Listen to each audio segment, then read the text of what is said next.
সম্মানিত দর্শক এবং শ্রোতাবৃন্দ, আমি যশোরী বাংলাদেশি সেবা পার্টির পক্ষ থেকে আপনাদের সকলকে জানাই আসসালামু আলাইকুম ওয়া রাহমাতুল্লাহ। মির্জা ফখরুল ইসলাম আলমগীর এমন একজন বাংলাদেশের পলিটিশিয়ান এবং এমন একজন গান্ধা মানুষ, যার তিনটি রূপ যদি আমি আপনাদের সামনে তুলে ধরি আপনাদের হাসি লাগবে। কখনো লোকটি বলেছে কোরআনের সাথে রাজনীতির কোনো সম্পর্ক নেই, আবার কখনো বলেছে বিএনপি শরিয়া আইনে বিশ্বাসী না, আবার বৌদ্ধদের অনুষ্ঠানে যে বলেছে একমাত্র বৌদ্ধ ধর্ম হলো শান্তির ধর্ম। এই লোকটিকে বিএনপির মহাসচিব বানানো হয়েছিল, হয়তো অদ্যাবধি আছে। এই ধরনের লোক যদি একটি পার্টির মহাসচিব হয় তাহলে বুঝতে হবে এদের হাতে দেশ গেলে দেশ থাকবে না। যত তাড়াতাড়ি এরা পারবে দেশ বিক্রি করে দিবে ভারতের কাছে। তবেই তো professor doctor Mohammad Yunus sir আসার পর থেকেই এই লোকটি তসবিহ পাঠ করে চলেছে ইলেকশন দেওয়ার। এই সমস্ত লোকেরাই বাংলাদেশের বড় বড় পদে বসেছে আর বাংলাদেশকে ভারতের পেটে ঢুকিয়েও দিয়েছে। অতীতকাল থেকে ৫৩ বছর পাইনি একটি ভালো নেতা, পাইনি একজন দেশপ্রেমিক, পাইনি একজন বুক টান করে বিশ্বের সামনে বাংলাদেশকে উঁচু করবে।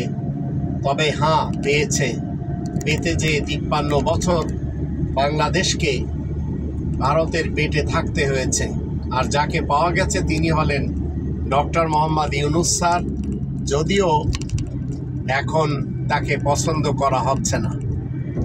আবার অন্যদিকে ডক্টর মোহাম্মদ ইউনূস স্যারকে কেন্দ্র করে কিছু নারীরা ইসলামের আইনের উপরে হাত উঠাচ্ছে। তাই আমি ডক্টর মোহাম্মদ ইউনূস স্যারকে বলবো, আপনি দয়া করে এই কোরআন বিরোধী কয়েকজন নারীদের খপ্পরে পড়বেন না, নইলে আমসালা সবই আপনার গুছাতে হবে। মান সম্মান যা আপনি অর্জন করেছেন সেগুলি ধুলোর সাথে মিশে যাবে। আর এই মির্জা ফখরুল ইসলাম আলমগীর টাইপের যারা রয়েছে এদের কোনো কথাতে কর্ণপাত করবেন না।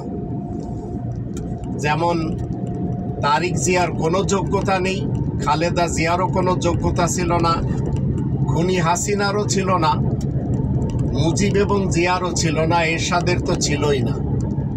এখন যিনি যোগ্যতা সম্পন্ন ব্যক্তি হিসেবে আবির্ভূত হয়েছেন তিনি হলেন doctor professor Mohammad Yunus sir.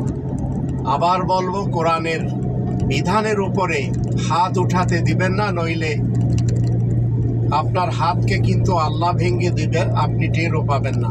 তাই এই নারী কমিশন এদেরকে একপাশে রাখার চেষ্টা করুন। এরা যেভাবে কোরআনের ফয়সালার উপরে নিজেদের ফয়সালাকে বুলন্দ করার জন্য চেষ্টা করে চলেছে, দয়া করে আপনি কোরআনের বিধানের জায়গায় থাকতে দিন, যেখানে নারীদেরকে কোরআন 1/3 দিয়েছে। এর উপরে হস্তক্ষেপ করবেন না, আর যদি করেন তাহলে সত্যিকার অর্থে আপনাকে পস্তাতে হবে।